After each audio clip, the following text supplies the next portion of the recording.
Hello hi ಎಲ್ರಿಗೂ ನಮಸ್ಕಾರ. ನಾವಿವತ್ತು ಮಲೆನಾಡನ್ನ ಬಿಟ್ಬಿಟ್ಟು ಉತ್ತರ ಕರ್ನಾಟಕಕ್ಕೆ ಹೋಗ್ತಾ ಇದ್ದೀವಿ.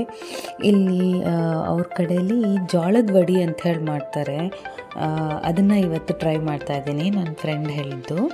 ಇಲ್ಲಿ 1 ಕಪ್ ಉದ್ದಿನ ಬೇಳೆಗೆ ಅರ್ಧ ಕಪ್ಪು ಹೆಸರು ಬೇಳೆ ಮತ್ತು ಅರ್ಧ ಕಪ್ ಕಡಲೆಬೇಳೆ ತೊಗೊಂಡು 1 ರಿಂದ 2 ಅವರ್ ನೆನೆಸಿಟ್ಕೊಂಡಿದ್ದೀನಿ. ಮಸಾಲೆಗೆ ಇಲ್ಲಿ ಮಿಕ್ಸಿ ಜಾರಲ್ಲಿ ಮೆಣಸಿನ್ಕಾಯಿ,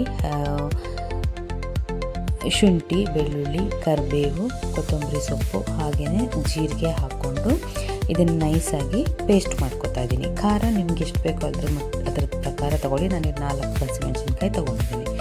ಇದು ನೆಂದಾದ ತಕ್ಷಣ ಇದಕ್ಕೆ ಚೂರು ನೀರು ಹಾಕ್ಕೊಂಡು ಗಟ್ಟಿಯಾಗಿ ನೈಸಾಗಿ ಗ್ರೈಂಡ್ ಮಾಡ್ಕೊಳ್ಳೋಣ. ಇದು ಗ್ರೈಂಡ್ ಆದ ನಂತರ ಇದನ್ನೊಂದು ದೊಡ್ಡ ಪಾತ್ರೆಗೆ ಹಾಕಿಬಿಟ್ಟು ನಾವು ಎಷ್ಟು ಉದ್ದು ತೊಗೊಂಡಿದ್ದೀವೋ ಅದರ 3ರಷ್ಟು ಜೋಳದ ಹಿಟ್ಟು ಹಾಕಬೇಕು.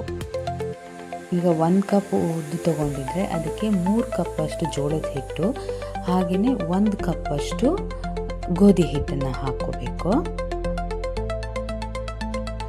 ಆಮೇಲೆ ಇದಕ್ಕೆ ನಾವು ಮಾಡಿಟ್ಕೊಂಡಿದ್ದೀವಲ್ಲ ಗ್ರೀನ್ ಚಿಲ್ಲಿ ಪೇಸ್ಟು ಅದನ್ನು ಹಾಕ್ಕೋಬೇಕು. ಮತ್ತು ಉಪ್ಪು ಹಾಕ್ಕೊಂಡು ನೀರಿಲ್ದಂಗೆ ಹಾಗೆಯೇ ಕಲಿಸ್ಕೊಳ್ಬೇಕು ಚೆನ್ನಾಗಿ.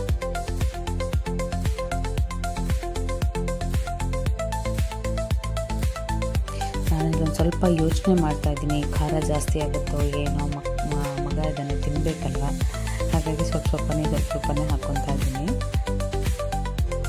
ಬಟ್ ನಾವಿದು ಫಸ್ಟ್ ಟೈಮ್ ಟ್ರೈ ಮಾಡಿರೋದು, ತುಂಬಾ ಚೆನ್ನಾಗಿ ಬಂದಿತ್ತು. ನೀವು ಎಲ್ಲರೂ ಒಂದ್ಸರಿ ಟ್ರೈ ಮಾಡಿ, ತುಂಬ ಇಷ್ಟ ಆಗುತ್ತೆ ನನಗೆ. ಒಂದು ಡಿಫ್ರೆಂಟ್ ಟೈಪ್ ಆಫ್ ಪೂರಿ ಅಂತ. ಇವಾಗ ಇದನ್ನು ಚೆನ್ನಾಗಿ ನೀರು ಹಾಕದೇ ಇದ್ದಂಗೆ ಕಲಿಸ್ಕೊಳ್ಳೋಣ. ಇದ್ರ ಮೇಲೆ ಒಂದು ಸ್ವಲ್ಪ ಎಣ್ಣೆ ಹಾಕ್ಕೊಂಡು ನಾನು ಇದನ್ನು ಸ್ವಲ್ಪ ನೆನೆಯೋಕ್ಕೆ ಒಂದು 1/2 ಅವರ್ ಬಿಡ್ತಾಯಿದ್ದೀನಿ. ಈಗ ನಾವು ಪೂರಿ ಅಥವಾ ಈ ವಡೆ ಮಾಡ್ಕೊಳ್ಳೋಕ್ಕಿಂತ ಮುಂಚೆ ಹಿಟ್ಟನ್ನು ಚೆನ್ನಾಗಿ ನಾದ್ಕೊಬೇಕು. ನೀವು ಹಿಟ್ಟು ಬೇಕಾದರೆ, ಒಣ ಹಿಟ್ಟು ಬೇಕಾದರೆ ಹಾಕ್ಕೊಂಡು ಲಟ್ಟಿಸ್ಕೋಬೋದು ಪೂರಿನ, ಅಥವಾ ಎಣ್ಣೆಯಲ್ಲೂ ಲಟ್ಟಿಸ್ಕೊಬೋದು. ನಾನಿಲ್ಲಿ ಇವತ್ತು ಎಣ್ಣೆ ಹಾಕ್ಕೊಂಡು ಲಟ್ಟಿಸ್ಕೊತಾ ಇದ್ದೀನಿ.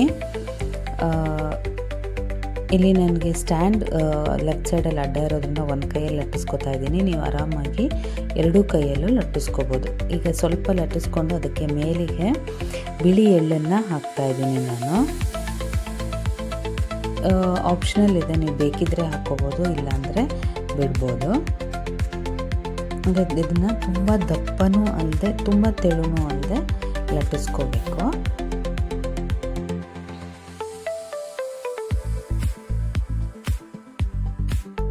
ಪಕ್ಕದಲ್ಲಿ ಎಣ್ಣೆ ಕಾಯಕ್ಕೆ ಇಟ್ಟಿದ್ದೀನಿ ನಾನು ಬಾಣಲಿಲಿ.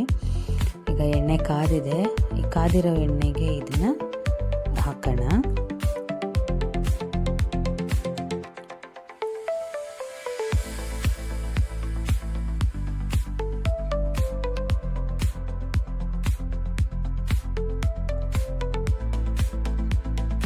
ಚೆನ್ನಾಗಿ ಉಪ್ಕೊಂಡ್ಬಂದಿದೆ.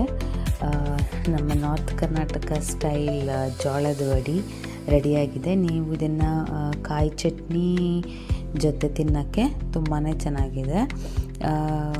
ಒಂದ್ಸರಿ ಟ್ರೈ ಮಾಡಿ, ಹಾಗೆ ನಿಮ್ಮ ಫೀಡ್ಬ್ಯಾಕ್ನ ತಿಳಿಸಿ. ನನ್ನ ರೆಸಿಪೀಸ್ಗಳು ನಿಮಗೆ ಇಷ್ಟ ಆಗ್ತಿದ್ದಲ್ಲಿ ಲೈಕ್, ಶೇರ್ ಹಾಗೂ ಸಬ್ಸ್ಕ್ರೈಬ್ ಮಾಡೋದನ್ನು ಮರಿಬೇಡಿ. Thank you.